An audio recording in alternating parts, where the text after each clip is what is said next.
নমস্কার, astrologer S Kumar. আশা করি সকলে ভালো আছেন। আজ আমরা আলোচনা করব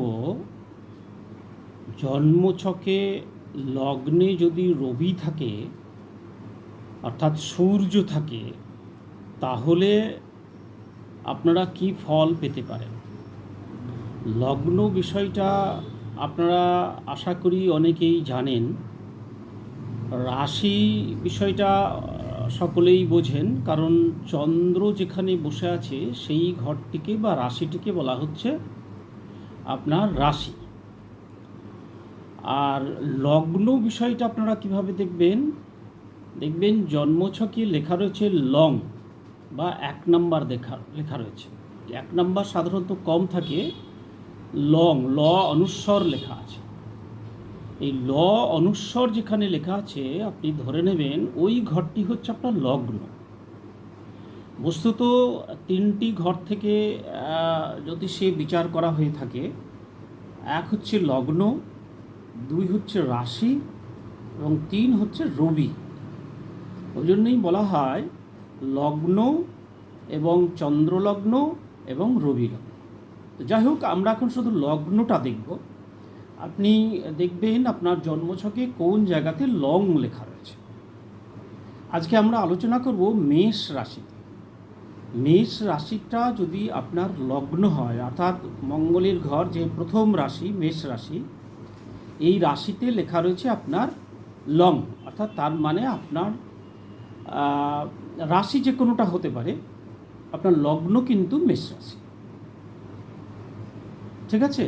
এই লগ্ন যদি মেষ রাশি হয় এবং মেষ রাশিতে যদি আপনার লগ্ন পড়ে এবং এই মেষ রাশিতে যদি রবি থাকে, তাহলে আপনি কি ফল পাবেন বা জাতক জাতিকা কি ফল পেতে পারে। আমরা একটু আলোচনায় আসি। তাহলে রবি হচ্ছে দাহ্যকারক গ্রহ। রবি মেষ রাশিতে উচ্চস্থ, একটা ডিগ্রি আছে, এই ডিগ্রি পর্যন্ত রবি উচ্চস্থ থাকে। তো যাই হোক, ধরে নিন রবি মঙ্গলের ঘরে উচ্চস্থ অবস্থায় আছে, অর্থাৎ রবির পজিশনটা এখানে ভালো। রবির পজিশনটা এখানে ভালো, কিন্তু আপনারা সবসময় ভেবেবেন না যে রবির পজিশনটা ভালো অর্থাৎ উচ্চস্থ আছে, কিন্তু রবি কিন্তু তার বলে এই নয় যে রবি আপনার জন্মছকে আপনার পক্ষে আছে বা বিপক্ষে আছে। ভালো করে বুঝুন, রবি লগ্নে আছে তার মানে, অর্থাৎ মেষ রাশিতে আছে, মেষ রাশি আপনার লগ্ন, তার মানে কিন্তু মেষ রাশি রবির উচ্চ স্থান অর্থাৎ উচ্চ ঘর বলশালী হল। রবি তাহলে কি হলো? বলশালী হলো। কিন্তু ও আপনার শুভ নাও হতে পারে, প্রতিকূল হয়ে যেতে পারে, আবার অনুকূলও হয়ে যেতে পারে। অনুকূল হলে খুব ভালো, প্রতিকূল হলে খুব মন্দ। কেন? কারণ প্রতিকূল যে মানুষটা আপনার বিরুদ্ধে, সে যদি শক্তিশালী হয় তাহলে কি হয় অবস্থা বুঝতে পারছেন। আবার যে মানুষটি আপনার বন্ধু, সে যদি উচ্চ পদে থাকে তাহলে কি হবে? আপনার ভালো হবে, সাহায্যকারী হবে। স্বয়ং রবিকে এইভাবে তাহলে কিন্তু আপনি দেখবেন বা বিচার করবেন, নচেত কিন্তু বিচারে ভ্রান্তি ঘটবে। রবি মেষে দেখেই কিন্তু আপনি ঠিক করে দেবেন না যে রবি ভালো আছে, মেষে উচ্চস্থ ফল পাবে থেকে। আবার উচ্চ আছে, অনুকূলও আছে, তাহলেও দেখবে সবসময় যে সে ভালো ফল দিয়েছে তাও কিন্তু নয়, ডিগ্রির একটা ব্যাপার থাকে। তো যাই হোক, আমরা খুব সাদামাটা সহজে যাতে আপনারা বুঝতে পারেন তার জন্য কিছু ফল আপনাদের বলছি। প্রথম ফল দেখুন, রবি লগ্নে থাকলে আপনার শরীরটা ভালো হলো। কেন শরীর ভালো হলো? কারণ শরীরের কারক গ্রহ রবি এবং মঙ্গলের ঘর, এবং রবি সেখানে উচ্চস্থ আছে, তাহলে শরীরে রোগ প্রবণতা একটু কম হলো। আর হলেও রোগ যদি আপনার হয়ও, তাহলে কিন্তু খুব একটা আপনাকে কাবু করতে পারবে না। শরীরের দিক থেকে কিন্তু আপনি ভালো ফল পেয়ে গেলেন। কিন্তু সবসময় এটাই গ্যারান্টেড নয়। রবি মারাত্মকভাবে রোগ প্রবণ হয়ে গেল, তাহলে কিন্তু শারীরিক দুর্বলতাটা একটু চলে আসবে, অর্থাৎ সমস্যা তৈরি করবে। তবুও কিন্তু রবির যে ক্ষমতা এবং মঙ্গলের যে প্রভাব সেটা কিন্তু আপনি পেয়ে যাবেন। যতটুকু হওয়ার কথা ছিল ততটুকু হবে না, কিছু ঘাটতি হয়তো হবে বা সমস্যা হয়তো হবে। এই রবির মধ্যে যেটা থাকে সেটি রবি আগেই বলেছি পিত্ত কারক গ্রহ এবং দাহ্য গ্রহ এবং আগুন গ্রহ। রবির মধ্যে আগুন আছে। রবির কাজ কি? ভস্ম করে দেওয়া। রবির কাজ কি? পুড়িয়ে দেওয়া, দাহ্য করে দেওয়া। এবং পিত্ত রোগ রবি তৈরি করে। রোগ যদি হয় তাহলে পিত্ত রোগ তৈরি করে। এবং এই রবি কি সুন্দর, আপনার চেহারা কীরকম হবে? চেহারা হবে একটু পাতলা, রোগা পাতলা। মেষ রাশি, রোগা পাতলা চেহারা। কিন্তু এটাই কিন্তু একমাত্র ক্রাইটেরিয়া নয়। এই রোগা পাতলা, রবি মেষে আছে তার মানেই আপনি রোগা পাতলা হবেন তা কিন্তু নয়। রবি কোন নক্ষত্রে আছে, সেই নক্ষত্রপতি কোন ঘরে আছে, সেই ঘর যদি জল ঘর হয় তাহলে একটু মোটা হবেন। সেই ঘর যদি বায়ু এবং অগ্নিঘর হয় তাহলে রোগা হবেন। এবং সেই ঘর যদি আপনার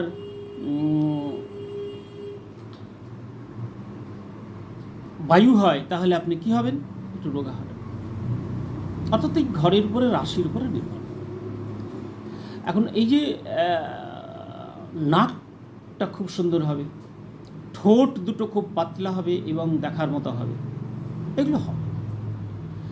এবং এই রবি আপনার কি রোগ তৈরি করবে?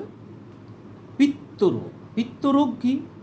পিত্তরোগ মানে আপনার শরীরে, যেহেতু লগ্ন মেষ হচ্ছে মস্তক,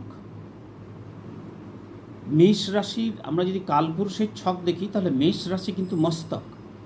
এই মস্তকে বসে আছে মঙ্গলের ঘর, বসে আছে কে? রবি, আগুন গ্রহ, দাহ্য গ্রহ, গরম গ্রহ। এই গরম গ্রহ থাকার ফলে আপনার শরীরে অগ্নির পরিমাণ বেড়ে যাবে, নাহলে কমে যাবে। অর্থাৎ অগ্নির তাপমাত্রা ঠিকঠাক থাকবে না। আমাদের আয়ুর্বেদ শাস্ত্রে শরীরের সমস্ত রোগকে 3টে ভাগে ভাগ করা হয়েছে: পিত্ত, কফ এবং বায়ু। রবি পিত্ত কারক গ্রহ, অর্থাৎ পিত্তজনিত যে সমস্ত রোগ, সেই সমস্ত রোগগুলো কিন্তু রবি আপনার শরীরে তৈরি করবে। আরও বিভিন্ন রোগ তৈরি করতে পারে, সেটা বিভিন্ন গ্রহের সঙ্গে যে যুক্ত আছে সেগুলো দেখে বলতে হবে। কিন্তু রবি যে রোগটা তৈরি করবে পিত্ত প্রধান, অর্থাৎ রবির মধ্যে পিত্ত প্রধান যেহেতু, গল ব্লাডার, পিত্তরস, হজমকারক রস, হজমের সমস্যা হতে পারে, বেশি হলেও কম। অর্থাৎ আপনার হজম বেশি হতে পারে, আবার হজম কমেও যেতে পারে। খিদে প্রচুর লাগতে পারে, আবার খিদে নাও লাগতে পারে। মাথা ব্যথা হতে পারে, হার্টের প্রবলেম হতে পারে, এই বিষয়গুলো। তো সুতরাং পিত্তজনিত যে সমস্ত রোগ আছে সেই সমস্ত রোগ কিন্তু হবে। এবং বিশেষ করে কখন রোগ হবে? রবি যখন 6, 8, 12 সঙ্গে কানেক্টেড করে ফেলে, তাহলে রবি তাহলে কী হলো? রোগ প্রবণ হয়ে গেল, রোগের ঘরে চলে গেল, রোগের সঙ্গে যুক্ত হয়ে গেল। অষ্টমপতি, দ্বাদশপতি, ষষ্ঠপতি ইত্যাদি ইত্যাদির সঙ্গে যদি রবি যুক্ত হয়ে যায় তাহলে কিন্তু রবি রোগ প্রবণ হলো, এবং ওই পিত্ত রোগগুলো আপনার শরীরে কিন্তু একটু সমস্যা তৈরি করতে পারে বা করবে। তো দ্বিতীয় কী ফল পাবেন? মস্তক হচ্ছে মনোবৃত্তি, মেন্টালিটি। চন্দ্র হচ্ছে মন, চতুর্থ ঘর মন, কিন্তু লগ্ন হচ্ছে মনোবৃত্তি, অর্থাৎ মেন্টালিটি। আমরা বলি না লোকটির মেন্টালিটি ঠিক নেই, আবার বলি না খুব ভালো মেন্টালিটির মানুষ। এই মেন্টালিটি নির্ভর করে কি? লগ্নের। সেই লগ্নে কে বসে রয়েছে? আগুন, তপ্ত গ্রহ বসে রয়েছে। আপনার মস্তিষ্কে যদি তপ্ত গ্রহ বসে থাকে তাহলে আপনার মস্তিষ্ক স্থির থাকবে না অস্থির হবে? অস্থির হবে। অর্থাৎ রবি লগ্নে থাকলে মানসিক অস্থিরতা থাকবে। কি বললাম? রবি লগ্নে থাকলে আপনার মধ্যে একটা মানসিক অস্থিরতা থাকবে, মেন্টালিটিতে আপনি কিন্তু স্থিরতা একটু কম পাবেন, অস্থিরতা থেকে যাবে।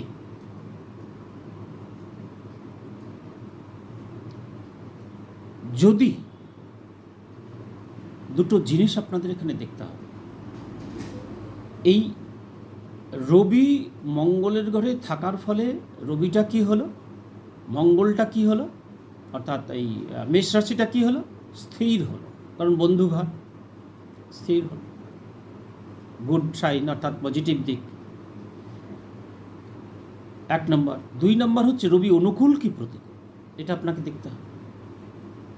যদি রবির ওই ঘরে বসার ফলে ঘরটি যদি অস্থির হয় তাহলে আপনার মানসিকতায় অস্থিরতা থাকবে, ঘরটি যদি স্থির হয় তাহলে মানসিকতায় অস্থিরতা থাকবে। স্থির হলেও রবির বৈশিষ্ট্য অনুযায়ী হয়তো একটু কম হবে, কিন্তু থাকবে, অস্থিরতা থাকবে। এটা যদি অন্য ঘর হতো তাহলে কিন্তু একটু বেশি হতো রবি থাকলে, কিন্তু যেহেতু মঙ্গলের ঘর একটু কম হবে, কারণ ও বন্ধুর ঘর বলে, কিন্তু হবে। অর্থাৎ মানসিক অস্থিরতা কিছুটা থাকছে। 3 নম্বর কি, এই লগ্ন হচ্ছে তৃতীয়ের একাদশ। তৃতীয় কি, তৃতীয় হচ্ছে ভ্রমণ, ছোট ছোট ভ্রমণ। তাহলে তৃতীয় যদি ভ্রমণ হয়, আপনি যখন কোনো ভ্রমণে যাবেন, অর্থাৎ ট্যুর যাবেন বা জার্নি করবেন, ট্রাভেল করবেন, তখন দেখবেন, আপনি খেয়াল করবেন, আপনাদের যাদের মেষ রাশিতে রবি আছে তারা খেয়াল করবেন, আপনার জার্নিটা না ঠিক স্যাটিসফাইড হন না, যে কোনো কারণ হওয়ার কথা নয় কিন্তু, অর্থাৎ আপনার ডিসস্যাটিসফ্যাকশন হওয়ার কথা নয়।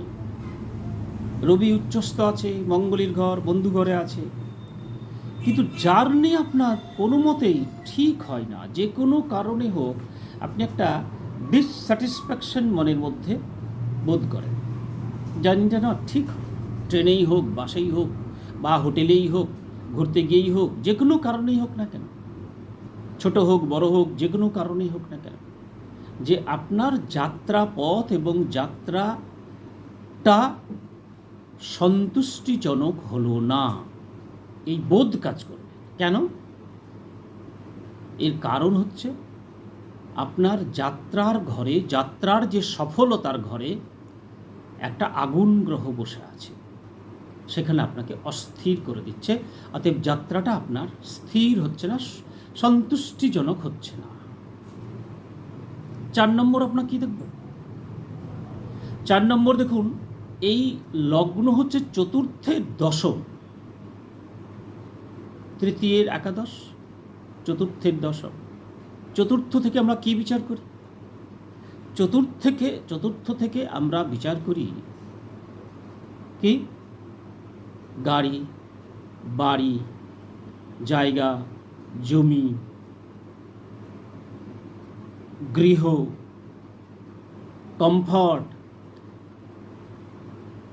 মন, মা, এগুলো বিচার করি। তো এইগুলো কিন্তু আপনি পেয়ে যাবেন। দশম মানে প্রকাশ, এইগুলো কিন্তু, এই যে জিনিসগুলো আমি বললাম, অর্থাৎ চতুর্থ ঘর থেকে আমরা যেগুলো বিচার করছি, সেইগুলোর প্রকাশ কিন্তু আপনার জীবনে এসে যাবে, আপনি পেয়ে যাবেন। রবি আপনাকে এগুলো দিয়ে দেবে, মায়ের প্রকাশ, গাড়ি বাড়ির প্রকাশ, বিদ্যার বিকাশ, মনের প্রকাশ। কিন্তু ওই যে মন আবার এখানে অস্থির হলো, কারণ চতুর্থ মানুষ মন, রবি আছে লগ্নে, অতএব মনটা, দশম প্রকাশটা অস্থির হলো, মনের প্রকাশটা অস্থির হলো, কারণ দশম হচ্ছে বিকাশ বা প্রকাশ। বিকাশটা কি হলো? অস্থির। অস্থির বিকাশ মানে পেলেন, কিন্তু অস্থিরতার মধ্য দিয়ে পেলেন। এইগুলো আপনি পাবেন জীবনে, এইগুলো আপনার জীবনে বিকশিত হবে। গাড়ি বাড়ি জমি জায়গা বন্ধু বান্ধব এগুলো আপনার জীবনে বিকশিত হবে, কিন্তু অস্থিরতার মধ্য দিয়ে হবে। সহজ সিম্পল ওয়েতে স্মুথলি মসৃণভাবে হবে না। কেন?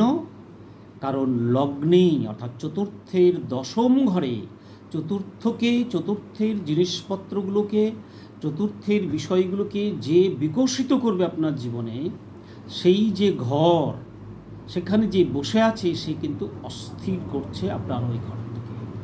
তাহলে বিকাশ ঘরটিকে যদি অস্থির করে, তাহলে অস্থিরতার মধ্যে দিয়ে আপনার বিকাশ হবে। এইভাবে বুঝুন, দেখবেন আপনি নিজেই আপনার নিজের ছক বিচার করতে পারবেন। তাহলে পাবেন। আবার পাবেন না কখন? এই রবি যদি, আবারও বলছি দেখুন, এই রবি কিন্তু উচ্চস্থ, মেষ লগ্নে রবি কিন্তু উচ্চস্থ, কিন্তু অনুকূল বা প্রতিকূল কিন্তু আপনি জানেন না। এই রবি অনুকূল, তাহলে আপনি এইগুলো সবই পাবেন, কিন্তু অস্থিরতার মধ্য দিয়ে পাবেন। কিন্তু এই রবি যদি প্রতিকূল থাকে, আপনার বিপক্ষে থাকে, অশুভ থাকে, তাহলে কিন্তু এই বিষয়গুলোর যে বিকাশ আমি বললাম জীবনে, সেই বিকাশে একটু সমস্যা দেখা দিতে পারে। অর্থাৎ যতটুকু হওয়ার কথা ছিল ততটুকু সেই পার্সেন্টেজ কিন্তু আপনি মোটেই পাবেন না। অর্থাৎ আপনি যদি 90% পেতেন, তাহলে দেখা গেল আপনি 40% পেলেন। এইভাবে লগ্নে রবি থাকলে কি কি ফল হতে পারে, আমরা অন্তত 4-5টি ফল আপনাদের বললাম। আরও অনেক ফল হতে পারে। অর্থাৎ লগ্ন পঞ্চম রাশি থেকে যদি আমরা দেখি, সন্তানের ভাগ্যঘর, সন্তানের ভাগ্যঘর, পঞ্চম ঘর হচ্ছে সন্তান। তাহলে সন্তান আপনার প্রতিভা বুদ্ধি, এই প্রতিভা বুদ্ধি সন্তান, আবার উচ্চবিদ্যা, এই উচ্চবিদ্যার ঘরে কে বসে আছে? রবি বসে আছে। আপনাকে গভর্নমেন্ট স্কুল কলেজে উচ্চবিদ্যা দিয়ে দেবে। খুব ভালো নামি দামি স্কুল কলেজে আপনি বিদ্যা গ্রহণ করবেন, উচ্চবিদ্যা গ্রহণ করবেন। আপনার সন্তানের ক্ষেত্রেও একই কথা প্রযোজ্য। সন্তানেরও বিকাশ ঘটবে, ভাগ্য বিকাশ, আপনার ভাগ্যের বিকাশ, ভাগ্য ভালো হবে। রবি আপনাকে ভাগ্য তৈরি করে দেবে।